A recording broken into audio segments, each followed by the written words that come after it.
Welcome to Devasena అభిరుచులు. ఈరోజు మనం పాలకూర కర్రీ అండి. ఈ పాలకూర కర్రీ చపాతీలోకి చాలా బాగుంటుంది. రోటీ కానీ చపాతీ కానీ దేంట్లోకైనా బాగుంటుంది. లైక్ చేయండి, షేర్ చేయండి, సబ్స్క్రైబ్ చేయండి. కొత్తగా మా ఛానల్ చూసే వాళ్ళు ఎవరైనా ఉంటే సబ్స్క్రైబ్ చేసుకోవడం మర్చిపోవద్దండి ప్లీజ్. సబ్స్క్రైబ్ చేసి పక్కనున్న బెల్ ఐకాన్ నొక్కితే మేము పెట్టే వంటలన్నీ కూడా మీకు నోటిఫికేషన్ ద్వారా వస్తాయి. ఇప్పుడు పాలకూర కర్రీకి ముందుగా మనం పాలకూర ఒక 10 ఎంత కావాలో అంత తెచ్చుకోవాలండి. అది కూడా ఫ్రెష్గా నీట్గా ఉండే జ్యూస్ తెచ్చుకొని ఈ విధంగా మొత్తం ఏర్పెట్టేసేసుకోవాలి. ఏరికేసి మంచి కడిగేసి కట్ చేసి పక్కగా పెట్టుకోవాలి. అలాగే ఆనియన్స్ కూడా సన్నగా కట్ చేసుకోవాలి. ఎంత సన్నగా అయితే అంత సన్నగా. పచ్చిమిరపకాయలు కూడా సన్నగా కట్ చేసి పక్కగా పెట్టుకోవాలి. ఇవన్నీ కట్ చేసి పక్కన పెట్టేసుకొని పాలకూర కూడా నీట్గా కడిగేసి వాటర్ అన్నీ పోయిన తర్వాత ఇలాగా సన్నగా కట్ చేసుకోవాలి. పాలకూర కూడా కట్ చేసి పెట్టుకోవాలి. అన్నీ కట్ చేసి పెట్టినాక స్టవ్ వెలిగించి స్టవ్ మీద కడాయి పెట్టేసి కడాయిలో ఆయిల్ వేసుకోవాలి. ఆయిల్ కొంచెం ఎక్కువ వేసుకోవాలి.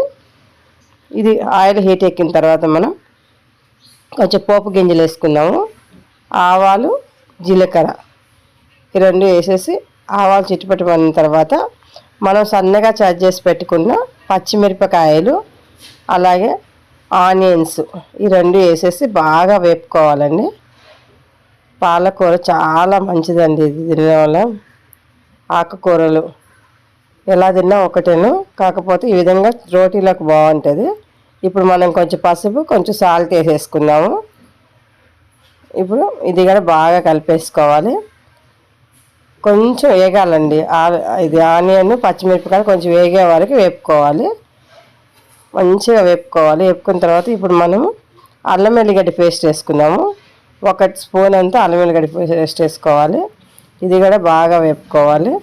ఈ పచ్చివాసన పోయే వరకు వేపుకోవాలి. అల్లం వెల్లిగడ్డ కూడా చూడండి ఆయిల్ బయటకు వస్తుంది కదా, కొంచెం వేగిపోయింది. ఇప్పుడు మనం కడిగి కట్ చేసి పెట్టుకున్న పాలకూర సన్నగా కట్ చేసుకున్న పాలకూర పెట్టేద్దాము. చూడండి పాలకూర మొత్తం కూడా వేసేసుకోవాలి. ఇది కూడా మీకు చేతనైనంత సన్నగా కట్ చేసుకోవచ్చు. పాలకూర తొందరగా ఉడికిపోతుంది, ఎక్కువ టైం పట్టదు, చాలా త్వరగా అయిపోద్దండి పాలకూర. మామూలు అన్ని ఆకుకూరల కంటే కూడా పాలకూర త్వరగా అయిపోద్ది. ఇంకొక విషయం, పాలకూర ఆకుకూరలు చేసుకునేటప్పుడు మూత పెట్టకూడదండి. మూత పెట్టకుండా చేసుకోవాలి. మూత పెట్టాము అంటే అది కలర్ చేంజ్ అయిపోతుంది. మనకు ఇట్లా గ్రీన్ కలర్లోనే ఉండాలి అంటే మూత పెట్టకుండా చేసుకోవాలి. ఈ పాలకూరలో వచ్చిన వాటర్ అన్నీ కూడా ఇనికిపోయే వరకు చూసుకొని ఇప్పుడు మనం పచ్చిమిరపకాయలు వేసాం కాబట్టి కారం కూడా కొంచెం వేసుకున్నామండి. టేస్ట్ కోసం కారం కూడా వేసుకోవాలి. పచ్చిమిరపకాయలు ఎక్కువ వేసుకోవాలి, కారం కొంచెం ధనియాల పొడి, డ్రై రోస్ట్ చేసుకున్న ధనియాల పొడి వేసేసుకోవాలి. అల్లం వెల్లిగడ్డ వేసేసాము కాబట్టి ఇంక ఎల్లిపాయలు వేయాల్సిన అవసరం లేదు. కొంచెం ధనియాల పొడి కూడా వేసేసి బాగా వేస్తాం. పాలకూరలో ఉన్న వాటర్ మొత్తం ఇనికిపోయే వరకు వేపుకోవాలండి. ఇది దాంట్లో వాటర్ అనేది ఉండకూడదు, మనకు అంతసేపు వేపుకోవాలి.